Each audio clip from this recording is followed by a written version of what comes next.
Semua mungkin sebagian besar kita tahu lah. Ternyata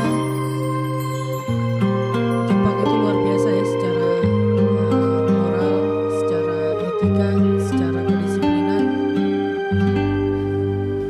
Saya pernah pas turun dari pesawat kan ngambil bagasi dulu tuh di baggage claim. Kalau di kita kan baggage claim itu nggak ada garis pembatas ya. Jadi pada nunggu di samping baggage belt itu kan. Nah kalau mereka tuh ada garis pembatas warna merah, itu nggak ada satu orang pun yang ngelewatin garis. Semuanya berdiri di belakang garis. Padahal di situ nggak ada petugas, nggak ada polisi, nggak ada siapapun. Kalaupun ada CCTV ya nggak ngaruh-ngaruh amat lah. Kalaupun misalnya dia berdiri sebelah kakinya di dalam lingkaran, sebelah lagi di luar. Tapi karena emang udah bisa teratur, cukup garis mengatur mereka gitu. Ada garis udah selesai, nggak akan dilanggar. Terus kalau ada orang yang mau nyebrang, itu orangnya baru berdiri di sebelah trotoar gitu. Mobil mau lewat dari jauh, mobil udah berhenti. Bukan duluan ya. Kalau di kita mah orang udah jalan harus mundur lagi gara-gara mobil duluan misalnya. Kalau di sana udah ditungguin sampai orangnya jalan. Bahkan kalau di Singapura itu kartu penduduk kalau di atas usia 55 tahun kalau nggak salah itu beda ID cardnya. Kenapa? ID cardnya itu ada semacam chip yang bisa dipakai untuk kalau dia mau nyebrang, dia tempelin kartu ID cardnya itu di lampu merah, itu lampu merahnya bakalan lebih lama dari biasanya. Kalau orang normal lewat, ID cardnya nggak bisa ditempelin, jadi lampu merahnya misalnya 30 detik, ya udah 30 detik. Tapi begitu ada aki-aki pengen lewat nih, nempelin lampu merah itu jadi 45 detik, 50 detik. Saking menghargai orang yang tua, sampai ada sistem buat kebutuhan mereka. Jadi udah teratur banget, udah rapi banget, udah moralitasnya kalau ketemu kita tuh langsung nunduk gitu kan ya. Sampai turun dari pesawat itu ada yang nungguin khusus bagian kayak gitu-gitu. Nggak tahu pegel apa enggak gitu sehari-hari kayak gitu tuh. Dan itu udah biasa. Dan ketika kita belanja di salah satu tempat pembelanjaan tuh cari musola itu kalau kita kan di masjid misalnya ada yang nyari toilet di mana ya nunjuk ya. Kalau mereka nggak nunjuk dianterin. Saya nanya prayer room di mana gitu. Oh Muslim ya dianterin. Ini prayer room dibukain kuncinya dikasih sajadah, ternyata dia udah nyiapin sajadah. Terus pas dia mau ngambil sajadah dia bilang tunggu sebentar ya saya ambil sajadah dulu. Oh iya dia ambil sajadah, pas dia datang dia bilang maaf ya udah nunggu lama. Coba kita yang pengen sholat, kita yang ngerepotin dia yang minta maaf ya nunggu lama saya ngambil sajadah dulu. Oh iya nggak apa-apa, akhirnya kasih sajadah. Luar biasa emang secara moral. Dan tetap di negeri-negeri yang lain juga ada orang-orang baik kayak gitu. Cuman kalau ini udah sistemik, bukan cuma sekedar improve orang secara personal, tapi udah sistemik. Jadi udah tersistem di mana-mana kayak gitu.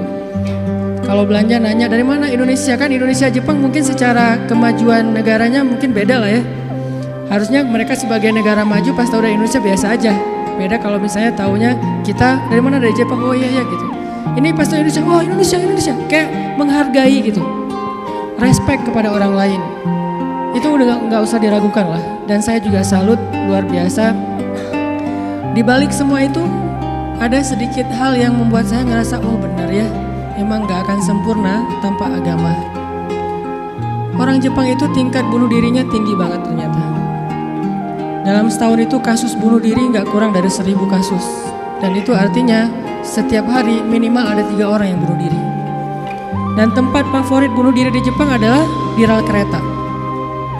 Sehingga kalau misalnya udah ada yang bunuh diri di kereta, itu kereta kan pada berhenti tuh. Dan pada jadi stuck kan di beberapa stasiun gitu, beberapa jalur. Akhirnya banyak yang rugi. Maka dari pihak kalau di kita mungkin KAI-nya langsung nyediain bus gratis buat para pelajar untuk jadi alternatif karena keretanya nggak beroperasi, ada yang bunuh diri. Saking favoritnya bunuh diri dengan cara nabrakin diri ke kereta, akhirnya ada peraturan siapa yang bunuh diri di rel kereta berhasil atau gagal, maka keluarganya akan membayar denda sekian puluh juta.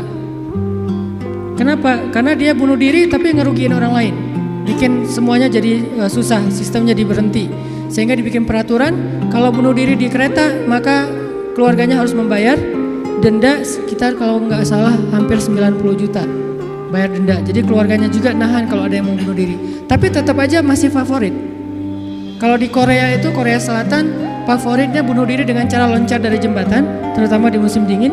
Kalau di Jepang itu dengan cara nabrakin diri ke kereta, bukan ditabrak kereta, orang nabrak kereta. Kenapa bisa kayak gitu? Dan angkanya terlalu tinggi. Ada masalah dikit, bunuh diri. Kayak misalnya mereka gagal dalam satu tugas gitu. Itu saking putus asa, saking malunya, saking kayaknya udah gak ada lagi harapan buat hidup, gak ada lagi alasan, mereka langsung bunuh diri. Kemarin pas saya kesana tuh lagi ada kasus bunuh dirinya itu bisa ada jasa bunuh diri. Jadi ada, kalau di kita mungkin ojek online, di sana bunuh diri online. Ada tuh, sedang ramai-ramainya di TV tuh. Kemarin pas lagi di sana tuh lagi diliput gimana proses bunuh diri yang ada online-nya.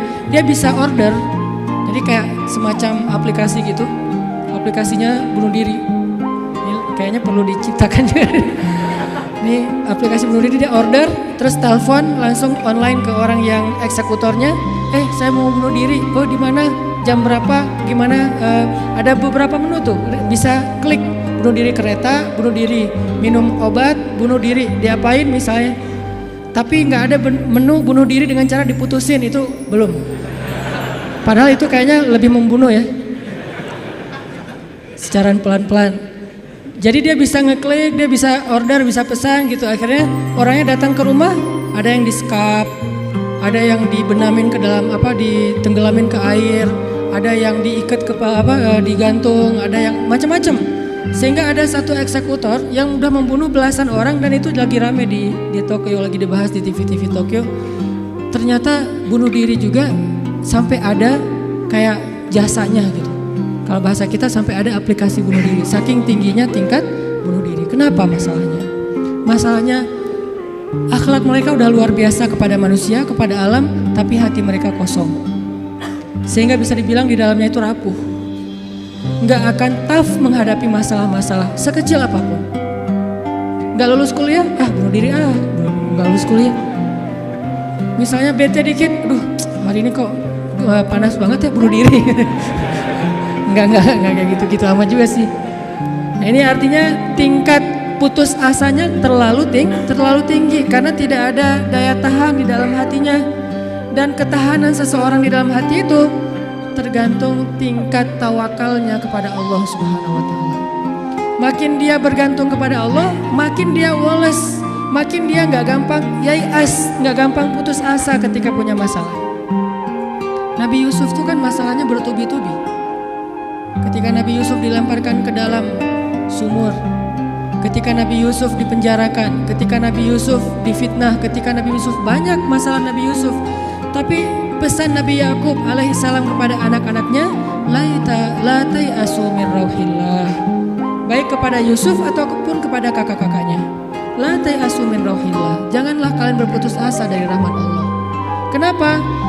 Allah itu maha menolong. Ketika kita bergantung kepada Allah, gak ada yang mustahil. Selalu ada harapan ketika kita berikan harapan itu kepada Allah. Tapi kalau kita berikan harapan itu kepada makhluk, kadang-kadang harapannya semu. Karena makhluk itu, manusia itu sifatnya kullu man 'alaiha fan. Gak ada yang bisa benar-benar total, gak ada yang bisa benar-benar abadi, itu gak bisa. Tapi kalau kita letakkan harapan kita, lalu kita berikan hanya kepada Allah, roja kita hanya kepada Allah Subhanahu wa Ta'ala, maka tidak ada kata al-ya's, tidak ada kata putus asa dalam kamus seorang mukmin. Laisa min akhlaqil mu'min al-ya's. Putus asa itu bukanlah sifat atau akhlaknya orang yang beriman kepada Allah. Sehingga kenapa bunuh diri itu menjadi dosa besar dalam Islam? Padahal kan gak ganggu orang kan, kecuali tadi bikin macet sistem kereta. Itu juga nggak parah-parah banget lah, nggak sampai gara-gara kita bunuh diri orang akhirnya jadi misalnya celaka gitu, nggak, jarang lah. Apalagi bunuh dirinya sendiri, gantung diri. Kan bunuh diri itu nggak ganggu orang lain. Kenapa dianggap dosa besar? Karena bunuh diri ini sama aja dia tidak mengakui kebesaran Allah Subhanahu wa Ta'ala. Dia tidak berpegang lagi kepada Allah. Dia putus asa dari rahmat Allah Subhanahu wa taala. Padahal Allah selalu mengatakan la tayasu. Jangan putus asa, aku kasih nih, aku kasih. Tapi dia bilang enggak akan dikasih. Berarti dia kufur kepada Allah Subhanahu wa taala dan merugikan dirinya sendiri. Ketika mentalnya kayak gini, walaupun akhlaknya baik, tapi dia tidak punya daya tahan menghadapi masalah, maka dia akan selalu mengakhiri masalahnya dengan cara bunuh diri. Dalam Islam kasus bunuh diri bisa dibilang hampir nggak ada kalau dalam sejarah Nabi dan para sahabat. Satu-satunya ada kasus bunuh diri itu bunuh diri dalam peperangan ada. Dia lagi dibacok, lagi bertempur terus dibacok sama musuh, banyak luka, nggak tahan dengan rasa sakit, kena kayak tombak gitu di perutnya, karena nggak kuat dengan rasa sakit, dia tekan lagi tubuhnya ke tombak itu supaya cepat mati. Lalu ketika dia sudah meninggal, orang-orang mengatakan dia itu pemberani, dia itu syahid, dia itu hebat. Kata Nabi tidak, dia di dalam neraka. Lalu para sahabat bertanya, kenapa ya Rasul kok dia masuk neraka? Padahal kita tahu dia meninggalnya dalam fisabilillah. Kata Nabi karena dia nggak bersabar terhadap ujian dari Allah Subhanahu wa taala. Sakit, ya udah daripada saya nggak kuat nahan sakit, mending sekalian mati nih. Itulah al-ya'as. Dan itu tidak ada dalam kamus orang yang yakin kepada Allah, beriman dan bergantung kepada Allah SWT. Jadi kalau kita mau belajar kepada orang Jepang, ada yang kita bisa belajar banget, yaitu moralnya, kedisiplinannya, kebersihannya. Tapi tetap ada satu hal yang fatal yang mereka tidak punya, yaitu Tuhan. Mereka nggak percaya kepada Tuhan. Kalaupun ada agama, kata teman-teman di sana, lahirnya sebagai orang agama Shinto kalau nggak salah, terus nikahnya sebagai agama Katolik kalau nggak Protestan, matinya sebagai agama Buddha. Jadi gonta-ganti itu. Kenapa gonta-ganti? Karena buat mereka agama itu hanya sekedar culture. Mereka tidak menyebut Islam sebagai agama Islam, tapi budaya Islam. Mereka tidak mengenal nilai-nilai ideologis, yang mereka tahu adalah nilai-nilai budaya, adat istiadat atau culture. Sehingga buat mereka pindah-pindah culture itu bagian dari kebijaksanaan. Kayak kita misalnya, saya nih orang Aceh, ketika saya berada di Sunda, di mana bumi dipijak, di situ langit dijunjung. Itu kan wise kan? Ketika kita menghargai budaya tempat kita tinggal, keramahan lokal atau apa gitu. Nah ini kan apa? Kearifan lokal. Arif kan bijaksana nih. Nah karena mereka menganggap agama itu hanya sekedar culture, maka arif menurut mereka itu ketika kita bisa beradaptasi dengan semua momen-momen culture itu. Masa-masanya Valentine mereka jadi orang Kristen. Masa-masanya hari tertentu misalnya hari besar Cina misalnya mereka jadi orang Buddha. Masa-masa tertentu mereka jadi orang Shinto dan segala macam. Yang nggak ada menjadi orang Muslim. Jadi karena nggak bisa di-mix nih. Satu-satunya yang nggak bisa di-mix menurut mereka cuma culture Islam. Yang lain bisa di-mix. Culture Islam nggak bisa di-mix sama mereka sehingga nggak bersentuhan langsung. Ini artinya mereka melihat semua itu hanya sekedar moralitas. Bukan sebuah nilai ideologis yang menguatkan mental, bukan. Sekedar moralitas. Culture Islam moralitas, culture yang agama-agama lain yang kita sebut itu moralitas, termasuk culture Jepang itu adalah moralitas. Tapi mentalnya lemah, sehingga ketika mereka punya masalah di dalam dirinya, mereka nggak punya pertahanan sama sekali. Sedangkan kita melihat ad-din, melihat Islam adalah sebuah nilai yang membangun mentalitas kita. Hanya ke akhir-akhir ini kita cenderung melihat Islam itu hanya sebagai undang-undang, sebagai syariat, sehingga orang takut sama Islam. Seolah-olah kalau kita mau menegakkan Islam, yang kepikiran itu cuma kisos, yang kepikiran itu cuma cambuk. Padahal Nabi menerapkan itu juga akhir-akhir setelah mentalitasnya udah mantep nih. Setelah pemahaman agamanya udah komprehensif, setelah diedukasi, baru kemudian penutupnya adalah menyempurnakan keadilan dengan cara menegakkan hukum. Kalau ada orang yang bilang misalnya, ngapain sih Tuhan katanya pengasih tapi kok menciptakan neraka? Sebetulnya jawabannya logis banget dan sederhana kan? Karena tanpa ada surga neraka tidak ada keadilan. Kemana larinya orang-orang yang berbuat jahat dan zalim kalau tidak ada neraka? Maka kalau semuanya masuk surga, yang zalim sama yang terzalimi, lalu di mana keadilan? Kalau gitu kita mending jadi orang jahat aja, toh masuk surga juga kan? Mending kita ambil aja hak orang lain, toh nanti di akhirat juga tetap masuk surga. Kalau gitu di mana ada keadilan? Keadilan Allah itu justru menciptakan surga dan neraka. Cuman pintu surga lebih banyak daripada pintu neraka. Dan Allah selalu memberikan peluang untuk selamat dari api neraka dengan cara mengampuni dosa. Allah Maha Adil. Allah gak mengatakan kalau udah cap neraka udah gak akan lagi berubah. Enggak. Kalau kamu buat dosa sekali gak akan diampuni, pasti masuk neraka. Enggak. Disitulah Maha Rahman. Selain Allah Adil, Allah juga Rahim, Rahman, Rauf, apalagi banyak sifat-sifat Halim. Allah menciptakan keadilan dengan adanya surga, adanya neraka. Tetapi Allah selain adil, Allah juga Maha Pengasih. Dengan apa? Kalau ada yang berbuat dosa, gak langsung dihukum sama Allah.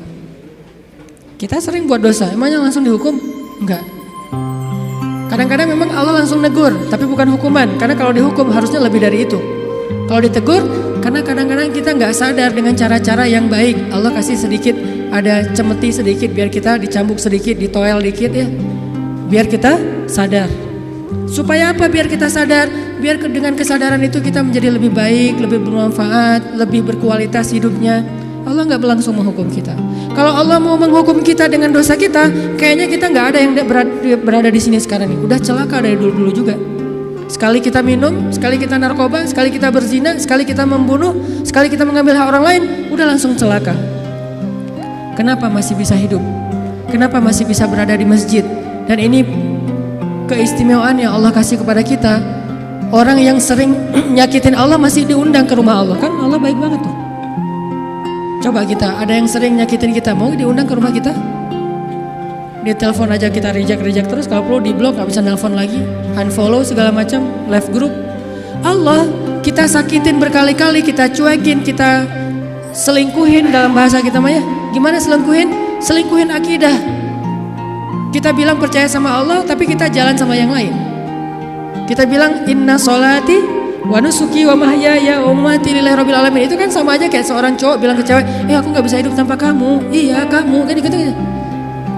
Inna sholati wa nusuki wa mahyaya wa mamati lillah, iya lillah, gitu kan. Tapi kenyataannya kita merasa seolah-olah Allah gak lihat, kita jalan sama yang lain. Allah tahu banget. Kalau perempuan mungkin gak tahu kita jalan sama yang lain.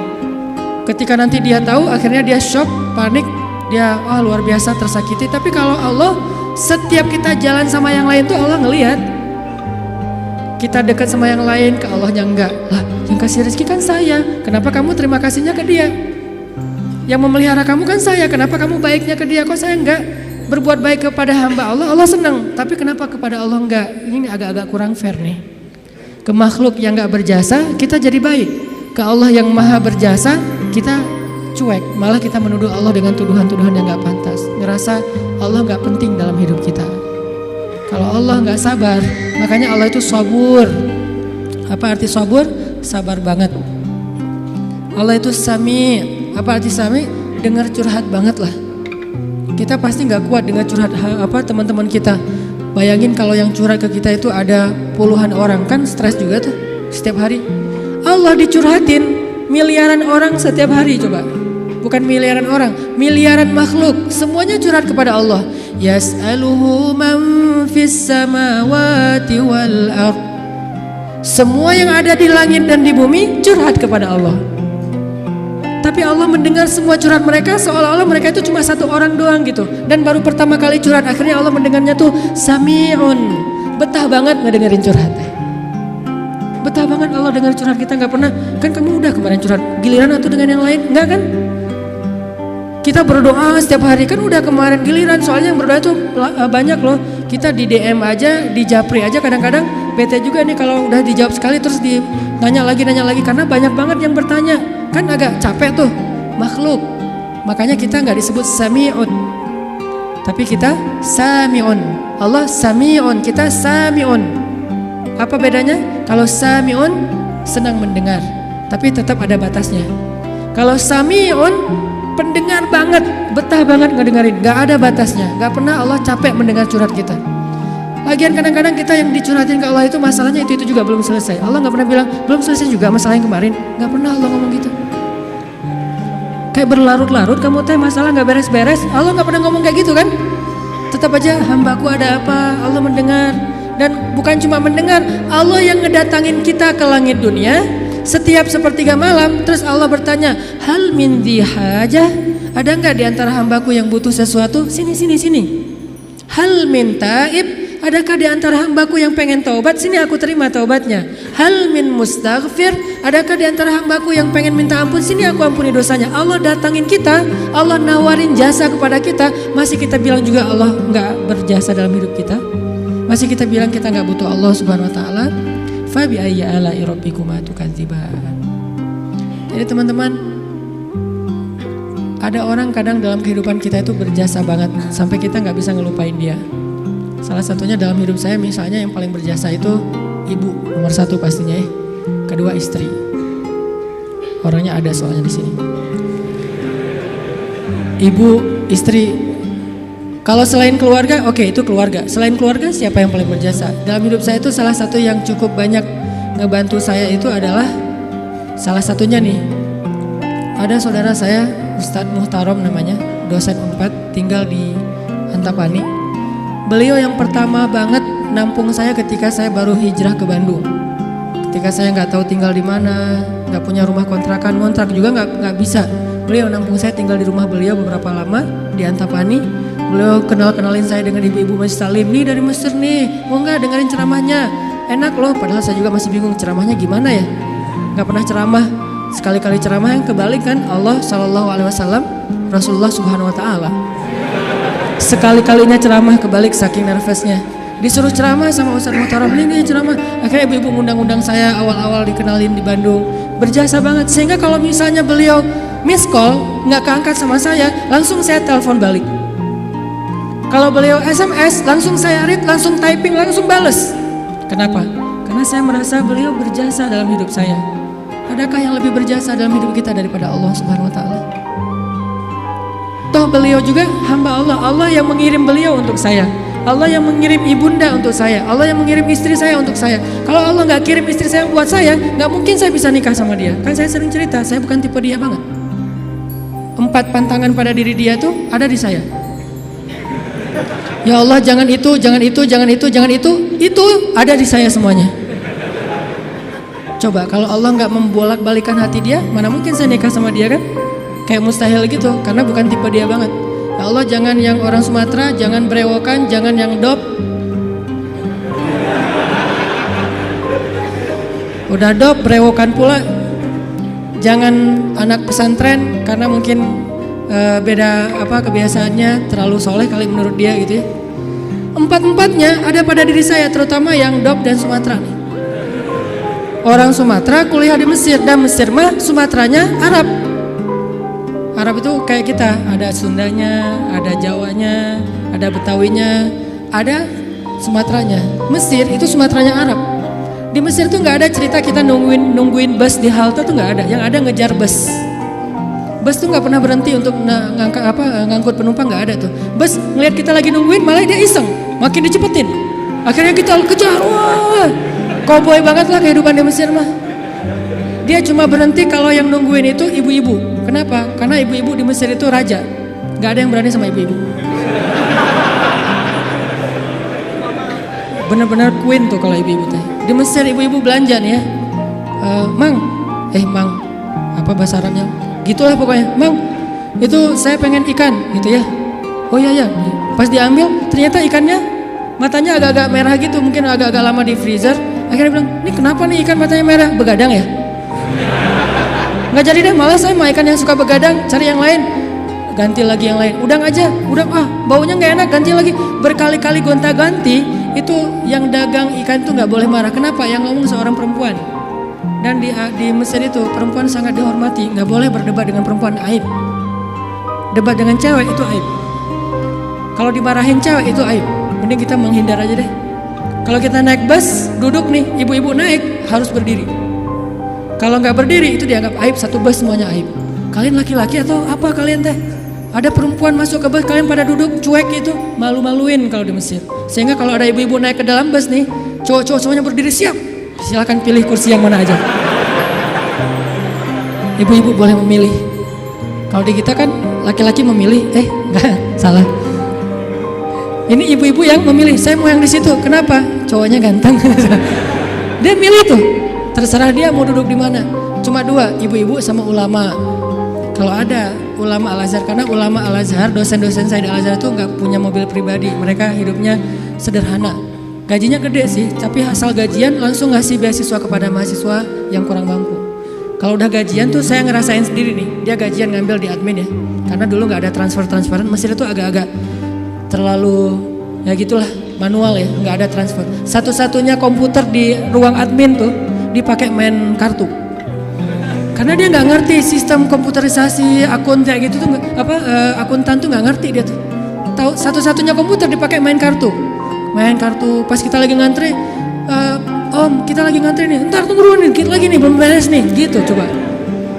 Tapi menghargai banget kepada orang tua, ulama, ibu-ibu. Nah, ada dosen saya ngambil gajinya kurang lebih sekitar 2.000 pound. 1 pound itu dulu sekitar 3.000 rupiah, lumayan lah ya, hampir 10 juta gajinya. Dia ngambil gaji sekitar 10 juta, langsung datengin mahasiswa yang kita lagi nongkrong di depan kelas, di depan kampus, datengin, ya abnai, manggilnya lembut, anak-anak, kata dosen. Kalian udah beli buku kuliah belum? Kita senyum-senyum. Padahal udah, tapi senyum-senyum aja. Mau bilang udah, jujur. Mau dibilang enggak boleh dusta ya. Senyum-senyum aja. Oh ya udah nih, beli buku. Alhamdulillah. Akhirnya kita beli buku, cuman bukan buku kuliah, buku tambahan gitu, kayak buku sejarah, buku apa. Alhamdulillah. Dia ngasih dari 10 juta, 5 juta itu buat anak-anak. Dan itu kebiasaan di sana tuh dosen-dosennya. Makanya karena hidupnya kayak gitu, sederhana, nggak punya kendaraan. Dosen kalau mau ke kampus bareng dengan kita pagi-pagi tuh naik bus. Cuman kalau kita ngejar, kalau bus supirnya nggak berani, disuruh dosen Al-Azhar ngejar bus kan nggak mungkin ya.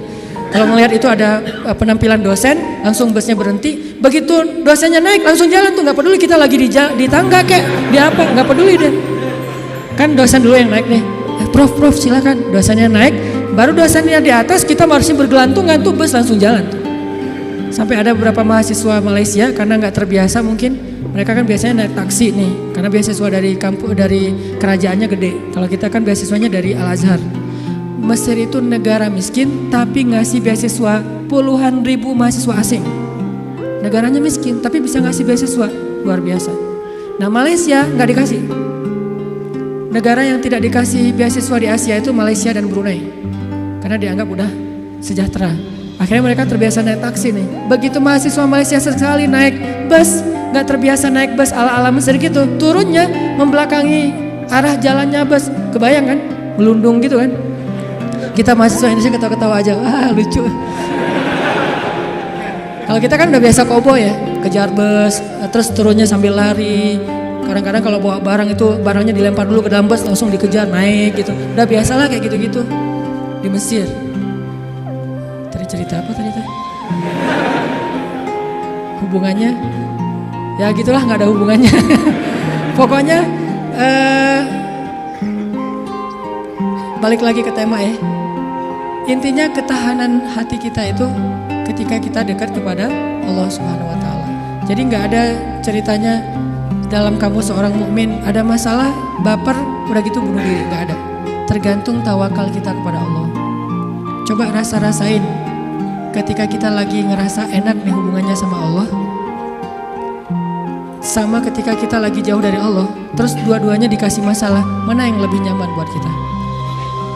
Kalau kita pas lagi dapat masalah, pas lagi dekat sama Allah, itu akan bertahan banget. Saya pernah ngerasain itu. Saya karena kan sering ditolak ya ceritanya ya, curhatlah dikit lah ya. Kalau ditolaknya lagi jauh dari Allah, itu baper. Tawaf Sungai Nil kan, mau loncat, aduh dalam takut ada apa kuda Nil gitu. Gak loncat, buat apa lagi hidup kalau kayak gini ya. Kenapa kayak gitu? Lemah, gara-gara jauh dari Allah. Kalau ditolak pas lagi dekat sama Allah, gak apa-apa, yang penting jangan ditolak sama Allah kan gitu. Ditolak, ya Allah pasti engkau mau ganti yang lebih keren ya. Husnuzon kan, aku tergantung prasangka hambaku. Ya udah bertahan. Orang makin dekat sama Allah makin tough, makin bisa survive dalam menghadapi masalah, makin tuh. Kenapa? Karena survive seseorang dalam menghadapi masalah itu bukan soal dia punya uang atau enggak, dia punya teman atau enggak, dia sehat apa enggak. Soal mentalnya, hatinya kuat enggak menghadapi masalah. Baru dia bisa tough dan survive. Ada orang yang secara fasilitas hidup udah nyaman, kenapa masih bunuh diri? Termasuk tadi tuh di Jepang itu kan jaminan sosial tinggi banget ya, luar biasa ya. Sampai ada teman saya, bukan hanya berlaku untuk warga Jepang, untuk warga asing yang kerja di Jepang tetap dapat jaminan sosial karena pajaknya tinggi. Ada teman saya yang ngelahirin, setelah dia nikah, hamil, lahir, itu anak biaya ngelahirinnya ditanggung pemerintah, terus ibunya boleh cuti selama 6 bulan, tapi tetap dapat gaji full setiap bulan. Cuti 6 bulan, gaji fullnya setiap bulan, ditambah lagi dengan bonus karena udah punya anak. Dikasih bonus, jadi punya anak dikasih bonus. Makanya di sana tuh kayaknya orang menikah itu semangat ya, nggak pengen istiqomah jomblo lah ya. Karena jomblo nggak ada bonus di sana. Begitu nikah dapat bonus, begitu punya anak dapat bonus. Tapi ada batasannya, anak nggak boleh banyak-banyak juga. Makin nambah anak, makin nambah pajak. Jaminan sosialnya tuh tinggi. Tapi kenapa kok malah gampang putus asa? Padahal secara fasilitas hidup sudah tercukupi. Mental. Mungkin secara etika keren lah, pokoknya ngacung jempol pokoknya. Tapi kalau mentalnya lemah, kosong. Ada yang gersang di dalam hatinya karena tidak diisi dengan kata Allah di dalam hati mereka. Di satu sisi kita perlu belajar kepada mereka, di sisi yang lain mereka perlu belajar kepada mukmin. Salah satunya mukmin di Indonesia. Ketika kita jauh dari Allah, mulai naik tingkat kriminal, mulai naik tingkat bunuh diri, mulai banyak orang yang putus asa, mulai banyak orang yang mengeluh, terjadilah krisis sosial. Itu ketika jauh dari Allah. Sejak kapan dalam konteks, dalam persepsi kita miskin itu masalah? Di zaman Nabi miskin itu bukan masalah. Masalah itu fakir, bukan miskin. Di zaman Nabi, Nabi malah berdoa jadi pengen jadi orang miskin. Ya Allah, hidupkan saya sebagai orang miskin, matikan saya sebagai orang miskin, bangkitkan saya bersama orang miskin. Nabi itu cuma bilang, hampir-hampir kefakiran itu menyebabkan orang kufur. Itu teks hadisnya, kadal fakru ayyakuna kufran, bukan miskin jadi kufur. Nggak ada teks kayak gitu. Terjemahan kita yang keliru. Orang miskin itu dekat dengan kekufuran. Gak ada teks hadis kayak gitu. Yang ada fakir dekat dengan kekufuran. Terus apa bedanya miskin dengan fakir? Miskin itu kurang harta, kalau fakir itu kurang syukur. Makanya Nabi dalam konteks miskin malah berdoa pengen jadi orang miskin supaya hisabnya gampang. Tapi kalau dalam konteks fakir, Nabi malah bertauz, Allahumma inni a'udzubika minal fakri. Ya Allah, aku berlindung kepadamu dari kefakiran. Maksud kefakiran di dalam doa Nabi itu bukan kurang harta, tapi kurang syukur, kurang qanaah dengan apa yang diberikan Allah Subhanahu wa taala. Mental. Makanya salah satu misi Allah menurunkan Islam, mengutus Nabi Muhammad SAW itu adalah membangun mentalitas manusia yang kita sebut dengan mukmin muslim. Mentalnya yang dibangun, sehingga dengan mental itu lahirlah kebaikan-kebaikan yang sifatnya moral, kebaikan yang sifatnya akhlak, kebaikan yang sifatnya ritual, ibadah, tapi semuanya berawal dari mental. Termasuk sabar, mental. Yang menyebabkan seseorang gak gampang panik, mentalnya. Dan mental itu tergantung keyakinan dia kepada Allah Subhanahu wa taala. Masih ingat kisah Nabi ditodong senjata? Nabi lagi di rest area, lagi duduk. Cuman waktu itu gak ada yang jual tahu Sumedang ya. Lagi duduk nih di rest area, istirahat sebentar lah, perjalanannya cukup macet, ada kren jatuh di kilometer berapa kemarin teh. Istirahat, lagi duduk di rest area, jauh dari para sahabat. Biasanya Nabi duduknya itu di antara para sahabat, kali ini beliau pengen menyendiri. Kenapa pengen menyendiri? Mungkin beliau gak enak mau nolak sahabat yang curhat, gak enak mau nolak sahabat yang ajak ngobrol. Karena sahabat juga kan kalau dekat Nabi curhat, ngobrol panjang lebar, minta selfie segala macam kan. Nah Nabi pengen me time lah, gak pengen diganggu. Kalau udah terlanjur bareng dengan mereka, Nabi tuh gak enakan banget orangnya. Kalau udah, Nabi boleh curhat enggak? Nabi gak mungkin bilang enggak. Gak ada kata-kata enggak dalam kamus Nabi itu. Yang ada, oh ya boleh, walaupun beliau udah capek banget. Nah akhirnya pengen ngambil me time, gak mau diganggu, sendiri. Sahabat juga pengertian, oh Nabi lagi pengen sendiri, ya udah menjauh. Ternyata itu jadi kesempatan buat orang kafir, musuh yang pengen membunuh Nabi. Dia langsung datang, nodong senjatanya, pedangnya di leher Nabi. Itu pedang yang sangat tajam, kalau ditarik dikit, udah aja langsung Nabi kegorok. Dia todong di leher Nabi, tinggal ditarik doang. Dia bilang, Muhammad, sekarang kamu jauh dari orang-orang yang mengawal kamu, sahabat-sahabat kamu. Kalau saya gorok leher kamu nih sekarang nih, siapa yang bisa nolong kamu? situ kelihatan tawakal Nabi itu, gambaran tingkat tawakal Nabi itu benar-benar hakut tawakulih. Kayaknya rasa-rasanya nggak ada di antara kita yang bisa tawakal sekeren itu. Tapi setidaknya kita bisa mengambil itu sebagai inspirasi. Ternyata tawakal itu menguatkan mental. Walaupun gak sekuat Nabi memang. Nabi kan di atas rata-rata ya, manusia paling istimewa lah. Siapa yang bisa nolongin kamu Muhammad? Nabi dengan tersenyum melihat ke arah dia dengan tenang mengatakan Allah. Saking mantepnya kata-kata Nabi sampai bikin orang itu gemetar, jatuh tuh pedangnya. Kita belum bisa kayak gitu. Ketika kita datengin, Pak saya mau melamar anak Bapak, kamu ngasih makan apa buat anak saya? Allah yang ngasih makan. Astagfirullahaladzim, iya terima. Gak bisa, langsung gemetar tuh orang, mertua langsung gak bisa berdiri. Mana bisa kita naklukin mertua dengan kata-kata kayak gitu kan. Kemarin aja tadi pagi saya disuruh minta sharing di Mabes TNI aja, saya yang gemetar. Biasanya kan enjoy gitu, ceramah santai dan cari-cari bahan ngebully. Mau ngebully TNI, bayangin. Di depan jenderal-jenderal, bintang 2, bintang 3, ini mau ngebully apa ini? Saya kan mati langkah kalau nggak ngebully ya. Jadi bingung mau kayak gimana. Udah aja kaku nggak jelas gitu, salting pokoknya sampai mereka juga ngeliat ini ceramah atau lagi curhat ya, nggak jelas gitu. Artinya kita tuh nggak punya mental kayak Nabi tuh. Menghadapi makhluk aja kadang-kadang keder. Nabi menghadapi orang yang satu-satunya paling memusuhi beliau, udah siap pengen menggal kepala beliau. Coba imajinasikan deh adegan itu. Karena kalau cuma baca teks sejarah nggak akan dapat apa-apa. Oh gitu doang. Padahal kita juga nggak bisa kayak gitu kan. Bisa nggak kita ketika lewat satu jalan terus digonggong sama guguk misalnya, terus kita santai, kamu dan saya sama-sama hamba Allah, bisa nggak kayak gitu? Sehingga dia langsung melipir, oh ya salah, sorry, salah ngegonggong ustadz ya. Nggak gitu kan? Tetap aja kaget, walaupun nggak takut mungkin kaget pasti dengan suaranya nyentangnya. Baru sekali dia bersuara langsung, oh udah gitu jaim-jaim melihat orang, ada yang lihat nggak saya kaget gitu kan ya.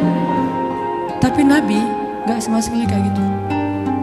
Dia todong dan orangnya itu preman. Bayangin tatoan preman yang udah biasa bunuh orang buat dia itu kayak hobi, kayak kita ngopi gitu. Aduh hari ini belum bunuh orang gitu. Jadi sakit kepala kalau belum bunuh orang. Orang kayak gitu tuh nodong Nabi pakai senjata yang udah tajamnya luar biasa, ditarik sedikit langsung udah Nabi bisa kegorok. Nabi menjawab dengan tenang, Allah yang nolong saya. Dia gemetar, jatuh pedangnya diambil balik, ditodongin balik sama Nabi. Sekarang kalau saya pengen bunuh kamu, siapa yang nolong kamu? Kata dia, engkau wahai Muhammad. Nabi tersenyum, diambil pedangnya dikasih lagi kepada dia. Nabi gak takut dibalikin lagi kayak tadi, gak. Dikasih lagi sama Nabi. Nabi itu orangnya bisa menaklukkan hati orang seketika tuh. Ketemu langsung berubah hatinya kalau hatinya baik. Satu-satunya yang gak bisa ditaklukkan itu kalau hatinya memang diisi dengan kesombongan. Karena itu sudah ditaklukkan oleh setan. Kalau hatinya bersih baik, Nabi bisa membujuk hati orang. Itu keahlian Nabi SAW. Akhirnya dia dapat lagi pedangnya disarungkan. Dia jadi malah duduk di tarbiyah sama Nabi. Jadi curhat, saya tuh galau berat ya Rasulullah. Tadi gini sekarang jadi curhat. Jadi baper. Gimana nih Rasul, mending saya putusin aja gitu Rasul. Malah cerita tentang masalah pribadi. Nabi kasih solusi, Nabi tepuk-tepuk punggungnya. Ya udah sabar ya, jangan terlalu baper, kan ada Allah. Oh iya ya benar Rasulullah. Saya boleh izin pulang ke negeri saya Rasulullah, buat apa? Saya pengen ngasih tahu ke orang-orang supaya masuk Islam. Agama Islam itu luar biasa. Dia pulang ke kampungnya, dia ceritakan kepada orang lain tentang pengalaman dia ketemu Nabi. Akhirnya berbondong-bondong orang masuk Islam. Kenapa Nabi bisa woles kayak gitu? Gak panik. Pernah juga di kota Madinah, suatu malam ada kedengaran suara dari tengah padang pasir. Itu suara paling aneh. Kita gak bisa meniru, yang jelas ilustrasinya suara itu bisa bikin orang kayak Umar ketakutan. Bayangin. Suara yang bisa bikin orang kayak Umar. Kan kita tahu keberanian Umar. Setan aja takut sama Umar kan? Tapi Umar kali ini takut dengan suara itu. Coba Umar lewat jalan misalnya nih depan Pusdai lewat nih, udah steril, setan gak bakalan lewat jalan situ. Langsung di dalam Google Map setan itu merah. Jangan ngambil jalan itu, kenapa? Udah merah, lewatin sama Umar. Jadi udah forbidden buat setan. Tapi Umar pada malam itu ketika mendengar suara di tengah padang pasir, ketakutan. Sehingga ketika semua penduduk Madinah mendengar suara yang luar biasa, seperti suara makhluk yang lagi marah-marah nih. Suara setan kalau menurut ulama, walaupun Nabi nggak nyebut kayak gitu. Suara setan yang lagi ngamuk-ngamuk, bayangin. Orang aja ngamuk kan kelihatan ya. Apalagi setan ngamuk, bayangin. Setan ngamuk, bukan jin, setan. Arti setan tuh jin yang paling premannya jin lah. Tuh jagarnya jin ngamuk. Diobrak-abrik semuanya sama dia. Lagi ngamuk di setan, suaranya luar biasa kayak yang pernah sempat viral di YouTube ya. Gak tahu itu suara apa di dalam perut bumi, terdengar di beberapa penjuru dunia. Entah benar, entah editan, saya nggak ngerti lah. Yang jelas suara kayak gitu tuh pernah terdengar di zaman Nabi dan lebih ngeri lagi tuh. Ada yang ngamuk luar biasa. Terus para sahabat berkumpul di Masjid Nabawi. Bayangin, sahabat malam-malam itu keluar dari rumah mereka, pengen cari tahu suara apa, tapi nggak ada yang berani keluar sendiri. Akhirnya ngumpul di depan masjid. Udah ngumpul depan masjid, mereka cari Nabi. Kan rumah Nabi di sebelah masjid. Rasulullah mana? Rasulullah mana? Umar. Terus sekelas Sa'ad bin Abi Waqqas, Abu Ubaidah bin Jarrah yang udah nggak takut mati sama sekali. Orang-orang yang pemberani lah. Tapi ngumpulnya di depan masjid karena nggak berani keluar sendiri ke tengah padang pasir gara-gara saking seremnya tuh suara. Udah ngumpul cari-cari Nabi, tiba-tiba mereka ngelihat sosok seorang laki-laki datang dari tengah kegelapan padang pasir. Dia pegang pedang di atas pundaknya, nggak pakai baju, cuma pakai celana, badannya bagus. Kalau kita nggak pakai baju malu-maluin ya, Nabi nggak pakai baju keren lah. Nggak pakai baju, cuma pakai celana, badannya bagus, terus pakai pedang gitu kan bener-bener kayak cerita gladiator atau siapalah Hollywood gitu kan. Naik kuda tuh gagah sendiri dari tengah kegelapan padang pasir sendiri datang. Dari kejauhan ditanya siapa? Ternyata Rasulullah SAW. Jadi kalau ada yang menganggap Nabi pengecut, banyak bukti Nabi itu pemberani. Cuman nggak sok jagoan Nabi teh, nggak konyol. Nabi kalau misalnya berstrategi dalam perang, Nabi ada istilah dakwah sembunyi-sembunyi, bukan karena Nabi takut pada orang Quraisy. Karena kalau Nabi dakwahnya belak-belakan, nggak pakai strategi, terus beliau dibantu oleh Allah dengan mujizat, maka kita nggak bisa niru strategi dakwah Nabi, soalnya kita nggak punya mujizat. Nabi mencontohkan yang paling mudah ditiru, bukan yang paling mudah untuk beliau. Kalau mau, Nabi bisa berdakwah itu nggak butuh Abu Bakar, nggak butuh Khadijah, sendiri aja. Kalau ada Abu Jahal nantang beliau, beliau tinggal bilang, ya Allah hancurkan nih orang, langsung mati itu mendadak. Mudah banget buat Nabi. Toh bulan aja dibelah sama Nabi dengan seizin Allah kan. Ketika ditantang Muhammad, kalau kamu emang Nabi, coba lo belah tuh bulan. Kalau saya bisa membelah bulan, apakah kalian beriman? Ya, kita lihat aja nanti. Posting dulu pokoknya. Akhirnya Nabi Bismillah ya Allahu Akbar, kebelah bulan, benar-benar kebelah dua. Mereka bilang Muhammad telah menyihir mata kita. Kata Nabi Muhammad, kalau kalian merasa mata kalian yang tersihir, ini hanya halusinasi. Coba kita tanya kepada musafir yang sebentar lagi datang dari tengah padang pasir.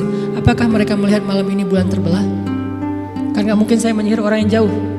Ternyata datanglah musafir dari tengah padang pasir lewat kota Mekah, karena Mekah ini salah satu transit juga. Orang-orang langsung berkumpul nanya, apakah kalian melihat kejanggalan di langit malam ini? Ya, kejanggalan apa? Bulan terbelah. Ternyata Muhammad itu adalah Lord of the Ring, bapaknya para penyihir. Bukan kita doang yang disihir, musafir juga disihir. Tetap gak beriman. Nabi itu kalau mau ngandelin mujizat bisa banget, tapi kita kan gak bisa niru. Makanya Nabi mencontohkan yang paling ringan, dakwah itu sembunyi-sembunyi dulu. Jangan terlalu vulgar. Supaya apa? Supaya umatnya gak celaka dengan mengambil langkah-langkah yang sembrono. Nabi itu paling pemberani, cuman gak pamer. Kalian semuanya apa-apaan? Gua paling pemberani. Gak pernah Nabi gitu. Umar, Ali, ketika ada yang nantang kaum muslimin, padahal Nabi itu kalau mau duel sama dia bisa banget. Tapi kan buat apa yang kayak gitu-gitu? Kan ada tuh Amru bin siapa gitu yang orang kafir tuh, jagoan berpedang dalam perang Khandak, nantang. Hal min mubariz, ada nggak cowok-cowok pemberani di sini yang mau duel sama saya? Diam semuanya, bayangin Umar diam. Umar takut nggak? Tapi emang orang itu terkenal sih. Nih yang lagi nantang ini terkenal Umar. Waduh, Amru kan agak mikir nih. Ternyata siapa yang berdiri? Ali masih muda, umur 20-an tahun lah. Ya Rasulullah izinkan saya. Nabi itu kalau mau, Ali emang lo doang yang berani, gue juga berani sebetulnya. Enggak, Nabi mah gak kayak gitu, orangnya tuh. Ali jangan, aku gak tega kalau terjadi apa-apa sama kamu. Akhirnya Ali duduk. Benar-benar nggak ada laki-laki di antara kalian, kata Amru. Dia manas-manasin tuh. Ya Rasulullah, mereka menghina kita ya Rasulullah. Postingannya tuh nggak enak banget ya Rasul. Izinkan saya Rasulullah untuk report tuh biar di blog sama Instagram. Kata Rasul, jangan Ali, nanti kamu ada apa-apa lagi sama kamu. Saya kan nggak tega, sayang banget sama kamu Ali. Duduk lagi. Ali itu sebetulnya udah gergetan. Rasul kok nggak izinin sih? Saya bisa tuh ngalahin tuh orang. Rasul nggak percaya banget sih sama saya gitu-gitu. Sampai 3 kali, wah benar-benar kalian ini nggak ada yang keren satupun, nggak ada cowok sama sekali di antara kalian. Saya kecewa nih datang ke sini capek-capek, nggak ada yang berani duel. Kata Amru. Akhirnya Ali, ya Rasulullah, izinkan saya demi Allah, biar Allah yang akan menunjukkan kebesarannya. Akhirnya Nabi diam, membolehkan Ali berangkat. Wah langsung kata Ali, ya Amru, saya mengajak kamu kepada Islam secara baik-baik. Kata Amru, nggak ada urusan saya dengan agama itu. Kalau gitu saya ngajak kamu berduel. Kata Amru, saya nggak tega membunuh kamu wahai Ali. Kata Ali, tapi saya tega bunuh kamu. Coba, Ali terkenal kan jagoannya Rasulullah kan. Akhirnya tarung, wah tahu sendiri kekuatan pedang Zulfikarnya Ali. Terkenal lah, legend banget lah pokoknya tuh. Ali itu bisa dibilang salah satu petarung legend dalam Islam. Ali dengan Zulfikarnya. Akhirnya tuh orang terkapar, penggal sama Ali dan mati dalam peperangan itu hal yang wajar. Jadi nggak ada urusan HAM-nya mana tuh, hak asasi manusia. Ini perang.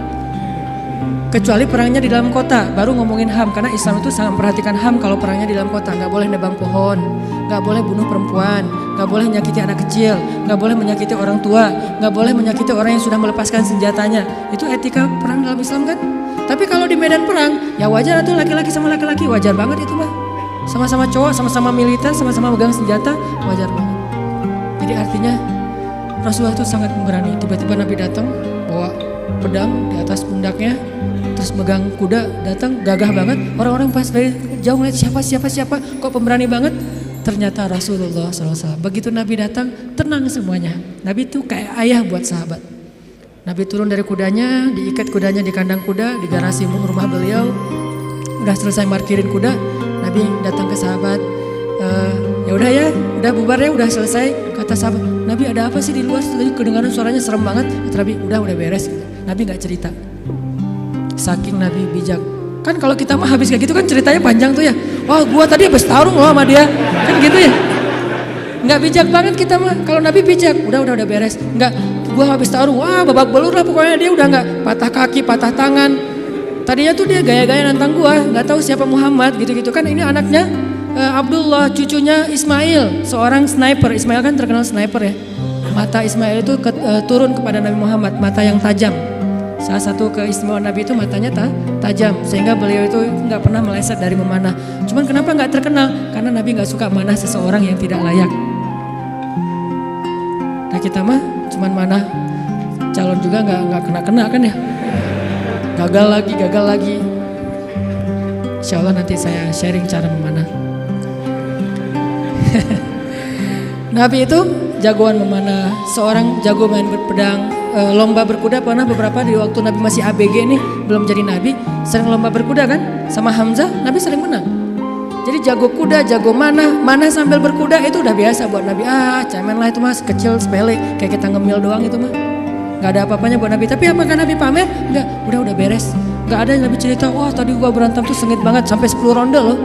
Gak ada cerita kayak gitu. Ini menunjukkan bahwa keberanian Nabi SAW bukan hanya karena beliau punya fisik yang ideal, tapi karena punya iman yang ideal. Bilal bin Rabah itu fisiknya gak ideal. Bukan masalah warna kulit, tapi dia lemah. Karena warna kulit itu sekarang bukan lagi ukuran keren gak keren. Malah sekarang makin dof tuh kan makin gimana gitu ya.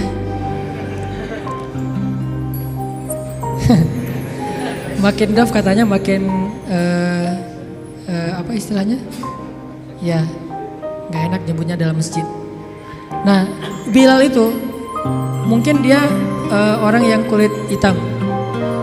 Tapi bukan itu masalah Bilal, fisiknya lemah. Pernah tarung sama Wahsy, sama-sama dari budak Habasyah. Itu gak perlu 1 ronde, setengah ronde juga selesai. Sekali dorong Bilal jatuh langsung gak berdaya. Saking lemahnya Bilal. Terkenal fisik Bilal itu lemah. Ada yang lebih lemah daripada Bilal, siapa? Abdullah bin Mas'ud. Sampai dijuluki kaki burung belibis. Saking kaki Abdullah bin Mas'ud itu kecil banget. Sehingga tendang sedikit langsung jatuh tuh, nggak ada kuda-kudanya Ibnu Mas'ud. Tapi kenapa Ibnu Mas'ud ini bisa membunuh Abu Jahal dalam perang Badar? Kenapa Bilal bisa bertahan seperti gunung Uhud ketika disiksa berbulan-bulan lamanya? Padahal fisiknya lemah. Sampai orang-orang kafir Quraisy juga heran. Sekarang siapa yang kuat? Dulu kita pikir Wahsy itu kuat, dulu kita pikir Umayyah bin Khalaf kuat, tapi ternyata Bilal lebih kuat dari mereka semuanya ketika sudah beriman. Lalu ketika mereka bertanya kepada Bilal, "Ya Bilal, setan apa yang merasuki kamu tiba-tiba kamu jadi orang yang tangguh?" Kata Bilal, "Iman, bukan setan. Iman yang masuk dalam hati saya dan itu meneguhkan seseorang." Watsabbit aqdamana, dari sabat. Makanya teman-teman, kalau kita mau nggak gampang panik, mau woles, mau survive, mau tough menghadapi masalah, mau terisi jiwa kita sehingga kita selalu punya hope, punya harapan dan tidak pernah berputus asa, isilah hati kita dengan iman kepada Allah. Gimana mengisi hati kita dengan iman? Belajar yakin sama Allah. Buat saya agama itu bukan wawasan, bukan sekedar wawasan, tapi agama itu motivasi. Karena kita udah belajar banyak wawasan agama, kalau nggak ada dorongan motivasi nggak beramal juga. Kita butuh motivasi agama, motivasi akidah, bukan ilmu akidah doang. Motivasi fikih bukan cuma tahu hukum fikih, motivasi akhlak bukan cuma tahu norma-norma akhlak. Nah, salah satu motivasi akidah adalah belajar yakin sama Allah. Karena walaupun kita tahu Allah itu rububiyah, Allah itu asma, sifat, uluhiyah, Allah itu ayat kursi, Allah itu surat Al-Muluk, Allah itu Al-Ikhlas. Kalau kita nggak yakin sama Allah, semua itu cuma jadi wawasan. Ketika kita punya masalah, tetap aja kita gampang berputus asa. Jadi putus asa nggak putus asa, bukan dia berstatus ustadz, LC, MA, doktor, ulama, tapi siapa yang diantara mereka paling yakin dan berserah diri kepada Allah SWT, itulah yang bertahan. Nanti silakan baca di dalam Al-Quran kisah-kisah ketika para sahabat terjepit, ketika para sahabat dalam keadaan lemah, apa yang membuat mereka kuat? Hasbunallah, cukup bagi kami Allah. Dan kata-kata itu kalau di kita sekedar zikir, kalau di mereka iman. Kalau sekedar zikir nggak ngaruh buat mental kita, walaupun tetap berpahala pastinya kalau ikhlas. Tapi ke mental kita nggak ngaruh. Kita udah bilang hasbiyallah. Kok saya masih galau Ustadz? Berarti belum jadi iman, belum jadi belief, belum jadi faith. Baru sekedar kata-kata dalam bentuk ritual zikir, baru jadi syair buat kita. La haula wala quwata illa billah, subhanallah, alhamdulillah, Allahu akbar. Baru jadi syair-syair yang berpahala buat kita, tapi belum menjadi motivasi dan keyakinan di dalam hati kita. Belajar yakin. Jadi ilmu itu tempatnya di sini. Bukan di sini. Di sini mah bonus. Tapi kalau di sini banyak, di sini nggak ada, maka ilmu itu tidak berarti apa-apa di sisi Allah. Kalau di sini ada, walaupun di sini sedikit, maka itu jadi sesuatu. Bilal, siapa lagi? Yang ilmunya sedikit tapi amalnya luar biasa, Khalid itu kan kalau sholat ayatnya itu aja ya. Asal sholat Al-Ikhlas, kita banget lah pokoknya. Jadi ada teladan nih, kenapa lo ikhlas terus kayak Khalid? Khalid itu kalau sholat ayatnya ayat pendek gitu. Sampai orang komplain, kan dia sebagai amir ya, sebagai komandan militer, begitu sholat di lapangan, di tempat peperangan, dia ngimamin sholat. Orang udah bisa nebak, lihat aja ya, pasti kalau nggak Al-Ikhlas, Al-Falaq, An-Nas. Kayak kita banget lah pokoknya, Al-Ikhlas, Al-Falaq, An-Nas. Dan itu udah otomatis, nggak sengaja lagi, udah kayak gitu, emang udah ngalir. Satu paket, sholat pasti itu. Sampai orang komplain, Khalid, kangen sekali-kali ganti ayat yang lain. Sekali-kali ayatnya yang panjang gitu, biar kita lebih semangat. Kata Khalid, maaf ya, hafalan saya cuma segitu-segitunya.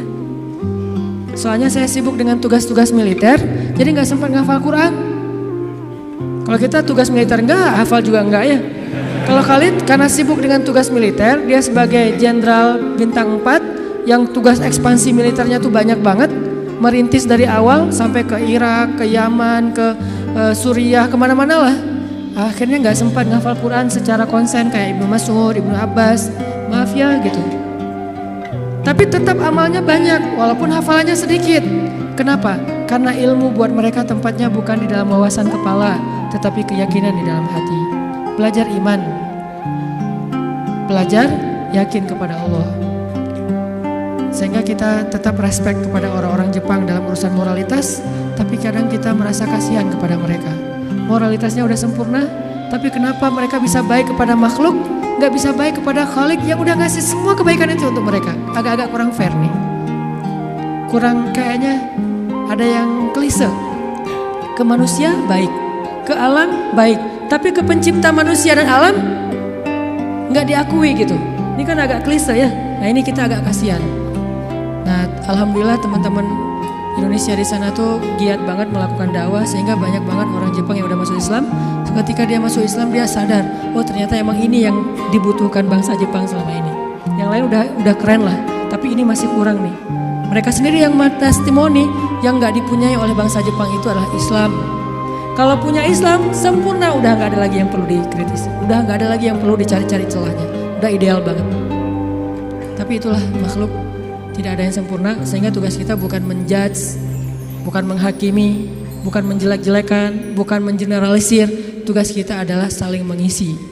Di satu sisi kita respect dengan moralitas orang Jepang, di sisi yang lain kita tetap yakin tanpa iman semua itu tidak akan pernah benar-benar hakiki. Ibarat casingnya bagus, tapi gak ada software apa-apa di dalamnya, jadi gak bisa terlalu optimal dipakainya juga. Itulah kita. Mudah-mudahan kita belajar juga kepada bangsa-bangsa yang udah modern tapi mereka disiplin, walaupun mereka nggak tahu teks-teks agama, supaya nggak jadi bumerang buat agama kita, teman-teman. Kalau selama ini mungkin banyak yang ngelihat Islam itu sesuatu dengan sebelah mata, bukan Islamnya yang remeh, bukan Islamnya yang nggak sempurna, yang nggak ideal. Kita yang belum menunjukkan idealnya Islam kepada manusia. Bisa jadi yang menjelek-jelekan Islam itu bukan orang di luar Islam, kita sendiri tanpa kita sadari. Gimana caranya menjelekkan Islam? Kita mungkin gak menghina Islam, gak menghina Al-Quran, gak menghina hadis, tapi akhlak kita yang gak sabar, sama saja seperti kita menampilkan wajah Islam yang tidak ideal, yaitu wajah kita atau akhlak kita. Ketika kita memakai baju Islam, di situ ada tanggung jawab besar. Kita harus tunjukkan Islam yang indah, Islam yang ideal kepada semua manusia. Saya juga kadang-kadang sedih ngelihat Arab Saudi terutama, karena di situ pusatnya Islam kan. Ketika kita udah sering keluar negeri, ke Jepang, ke Korea, ke Singapura, kemana-mana gitu yang teratur, pergi ke negeri pusatnya Islam, baru juga sampai di bandara, baru di imigrasi, itu kita udah kayak jomplang banget gitu. Di Singapura imigrasinya, kalau misalnya kita bawa bayi, dikasih jalur khusus bagi yang bawa bayi, biar cepet, gak perlu ngantri. Terus kalau misalnya kita salah ngantri, dikasih tahu, udah ada yang petugasnya senyum ngasih tahu, dikasih form supaya kita ngisi sambil jalan. Di Jeddah, kita udah ngantri, mereka ngobrol sambil minum teh. Ngobrol berdua, ya kita ngantri nih. Kalau kita agak protes sedikit, Pak, saya udah ngantri tadi, dia marah-marah kepada kita. Ini kasihan, bukan Islamnya ya, orangnya yang tidak bisa menunjukkan betapa indahnya Islam. Nabi nggak pernah nyontohin kayak gitu loh. Karena sifat Nabi itu rafah banget, nggak usah orang ngantri. Orang baru ngelihat ke Nabi aja, Nabi langsung senyum. Berarti mereka telah meninggalkan sunnah Nabi ketika mereka mengangkat slogan-slogan sunnah, tapi mereka tidak menjalankan sunnah itu dengan lebih luas. Padahal sunnah Nabi, teladan Nabi salah satunya adalah dalam urusan akhlak yang luar biasa. Jadi kita kayak mempermalukan Nabi tuh. Ngakunya saya teman dekat dia loh, tapi gara-gara akhlak kita nggak benar, tercoreng juga nama dia. Saya anaknya Bapak Fulan, gara-gara akhlak kita nggak benar, nama orang tua kita tercoreng. Kita mengaku umat Nabi, begitu kita nggak sabar, nggak menunjukkan akhlak yang disiplin, bersih, baik, woles, kita seperti mencoreng wajah Nabi yang kita cintai. Kita mencoreng wajah Islam yang kita yakini. Yang lebih berat lagi, kita mencoreng wajah Allah yang maha sempurna, karena kita tidak menjalankan ajaran Allah yang sudah ideal ini. Jadi teman-teman, jangan sampai lagi terjadi kesalahpahaman terhadap agama, terhadap Islam, terhadap Allah. Mungkin bukan salah dia secara murni, tapi karena ngelihat realitas daily dari Muslim dan Jepang. Bukan konsep Islam dan konsep agama Shinto, bukan. Antara Muslim dengan orang Jepang. Ya kita introspeksi diri, berarti kita harus memperbaiki diri lebih lagi dari sekarang. Sehingga suatu saat orang akan melihat Islam itu bukan teori, tapi yang didisplay dari Islam itu akhlak. Teori itu main course, tapi appetizernya akhlak. Begitu datang langsung dihidangkan appetizer yang nikmat gitu, akhlak, buah, langsung dikasih jus gitu. Sementara kita appetizernya bukan akhlak, main course. Datang-datang langsung nasi goreng, lada gitu ya. Kan orang kaget ya. Kasih dulu akhlak. Supaya enak ya, buahnya tuh segar gitu, buahnya tuh manis. Udah selesai appetizer dengan buah-buahan, kasih main course, fikih, ibadah, dan segala macam. Nanti closingnya, dessertnya kasih akhirat, kebesaran Allah SWT, ideal. Nah ini tugas kita semuanya, sebagai muslim, sebagai anak muda, sebagai bangsa Indonesia, semua tanggung jawab itu ada di pundak kita. Bukan hanya di pundak ustadz, bukan hanya di pundak ulama. Siap insya Allah? Mudah-mudahan ke depan orang memeluk Islam karena takjub dan respek. Karena tanpa itu sulit bagi kita juga berdakwah, nanti malah jadi bumerang ya. Kalian ngajarin Islam, tapi akhlak orang Islam tuh gimana katanya. Walaupun Islam tetap ideal, akhlak muslimnya aja yang mungkin perlu diperbaiki. Itu aja teman-teman. Banyak kesimpulan yang bisa kita ambil. Sederhananya adalah yuk belajar lebih yakin kepada Allah supaya fisik kita lebih baik, hati kita juga lebih baik. Sehingga kalau luar dalamnya udah sama, zahir dan batin, sirah dan sarirah, insya Allah kita menjadi seorang muslim yang kafah, muslim yang ideal. Allahumma ighfir lana dzunubana wa liwalidayna warhamhuma kama rabbayana shighara. Ya Allah, ampunkan dosa-dosa kami ya Allah. Yang mungkin gara-gara ketidaksabaran kami, gara-gara akhlak kami yang belum sempurna, kami secara tidak sengaja telah mencoreng kemuliaan Engkau ya Allah. Kami secara tidak sengaja telah mencoreng kemuliaan Islam. Secara tidak sengaja telah mencoreng wajah Rasulullah SAW. Ampunkan dosa-dosa kami ya Allah. Ahsin khuluqana ya Allah. Perbaikilah akhlak kami ya Allah. Kami sadar akhlak itu dalam agamamu sama pentingnya dengan ibadah, sama besar pahalanya dengan ibadah. Bahkan terkadang di sisimu akhlak lebih utama daripada ibadah-ibadah sunnah. Ajarkan kami akhlak Nabi Muhammad SAW. Ajarkan kami akhlak yang elegan, akhlak yang ideal, akhlak yang rahmah, akhlak yang menjadi penyejuk bagi orang-orang di sekitar kami ya Allah. Ya Allah ya Rahman ya Rahim, kami tahu hanya agama Islam yang paling sempurna dan ideal. Ajarkan kepada kami keidealan Islam ya Allah. Jangan biarkan kami salah faham tentang agama kami ini ya Allah, sehingga kami mengambil sebagian tetapi mencampakkan sebagian yang lain. Kami mengambil sesuatu yang sebetulnya mungkin hanya untuk pribadi kami, tapi kami tampakkan kepada orang lain sehingga kami menjadi orang-orang yang memaksakan kehendak, sedangkan agama tidak mengajarkan hal itu kepada kami. Ya Allah, ajarkan kepada kami apa yang kami tidak mengerti. Ya Allah, perindah akhlak kami seperti Engkau memperindah fisik kami. Ya Allah, jadikanlah kehadiran kami di antara manusia sebagai kebaikan. Janganlah Engkau biarkan kami menjadi beban bagi orang-orang di sekitar kami, apalagi menjadi musibah atas diri mereka. Ya Allah, menangkanlah Islam, karena kemenangan Islam berarti kemenangan terhadap kemanusiaan. Kemenangan Islam berarti kemenangan terhadap keadilan. Kemenangan Islam berarti kemenangan terhadap moralitas. Dan kami yakin itu ya Allah. Kemenangan Islam bukanlah kemenangan dalam hanya paksaan-paksaan hukum, tapi kemenangan Islam adalah kemenangan akhlak, kemenangan nilai-nilai baik. Sehingga ketika Islam berkuasa di muka bumi, maka bumi akan dipenuhi dengan keadilan, baik bagi muslim bahkan kepada semua manusia. Dan kami melihat itu dalam sejarah-sejarah keagungan Islam di masa lalu ya Allah. Ya Allah, istiqomahkanlah kami di jalan-Mu ya Allah. Istiqomahkanlah kami untuk selalu dekat kepadamu ya Allah. Kuatkanlah iman di dalam hati kami ya Allah. Jangan biarkan kami menjadi orang-orang yang lemah yakinnya kepadamu ya Allah. Sehingga ketika iman kami lemah kepadamu, semuanya akan bermasalah, semuanya akan jadi musibah. Kami akan gampang berputus asa. Ajarkan kami imannya Rasulullah SAW. Ajarkan kami imannya Umar bin Khattab, imannya Abu Bakar As-Siddiq, imannya Khadijah, imannya Aisyah, imannya para sahabat-sahabat yang mulia, baik muhajirin maupun ansar. Ya Allah, damaikanlah bangsa kami ya Allah. Hindarkanlah kami dari perdebatan-perdebatan yang hanya menambah permusuhan di antara kami. Ajarkan kami perdebatan yang elegan, perdebatan yang ilmiah, perdebatan yang dipenuhi dengan rasa saling menghargai antara satu dengan yang lain. Jauhkan kami dari permusuhan dan perpecahan belah ya Allah. Jauhkan kami kaum muslimin dari saling menuduh kesalahan atas saudara-saudara kami, dari saling menuduh kesesatan atas saudara-saudara kami. Ajarkan kami untuk bersatu hati, sebagaimana Engkau mempersatukan hati antara kaum Aus dengan kaum Khazraj, antara Muhajirin dengan Ansor, sebagaimana Engkau mengikat hati antara Ashabul Kahfi, sebagaimana Engkau mempersatukan hati antara saudara-saudara Yusuf anak Yakub alaihissalam.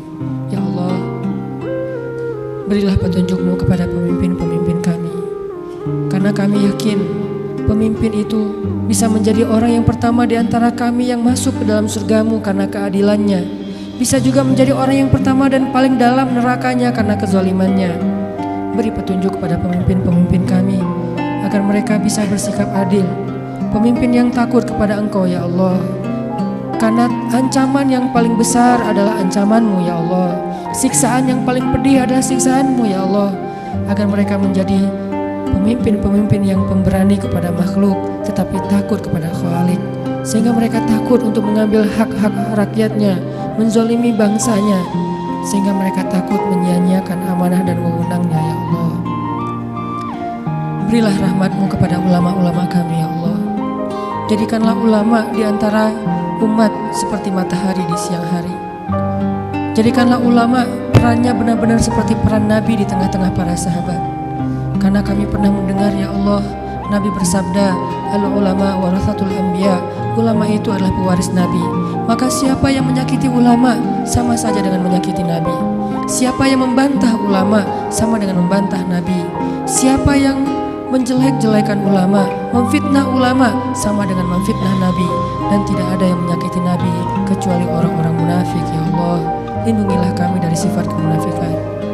Jangan sampai kami berselisih dengan para ulama kami ya Allah, karena itu adalah dosa besar bagi kami. Engkau akan murka kepada seorang anak yang durhaka kepada ayah dan ibunya. Begitu juga Engkau murka kepada seorang umat yang durhaka berbantah-bantahan kepada ulamanya. Ya Allah, ajarkan kami menjadi suami yang teladan bagi istri dan anak-anak kami, teladan yang baik. Ajarkan kami menjadi istri yang taat kepada suami, menjadi penyejuk bagi hati suami-suami kami ya Allah, sebagaimana Khadijah, sebagaimana Aisyah menjadi penyejuk hati bagi Rasulullah SAW. Ajarkan kami menjadi seorang suami yang penyabar, seperti sabarnya Rasulullah, seperti sabarnya Umar, seperti sabarnya Ali bin Abi Thalib radhiyallahu anhum ajma'in. Ya Allah, berkahilah negeri kami, bantulah dakwah kami. Sungguh tidaklah kami berdakwah kecuali karena kami cinta kepada agama ini, karena kami cinta kepada negeri ini, karena kami ingin memberikan karya-karya yang positif, membangun negeri dan menjalankan agama yang Engkau amanahkan kepada kami ya Allah. Bantu kami dalam dakwah kami ya Allah. Bujuklah hati-hati pemuda Islam di Indonesia agar kami sama-sama berhijrah dan belajar agama lebih baik, agar kami memperbaiki akhlak kami, agar kami lebih dekat dengan rumah-rumah-Mu ya Allah. Ya Allah ya Rabbana, beri kami kebaikan di dunia dan kebaikan di akhirat. Lindungilah kami dari azab api neraka. Rabbana atina fid dunya hasanah wa fil akhirati hasanah wa qina adzabannar. Subhanakallahumma wa bihamdika asyhadu an la ilaha illa anta astaghfiruka wa atubu ilaik. Assalamualaikum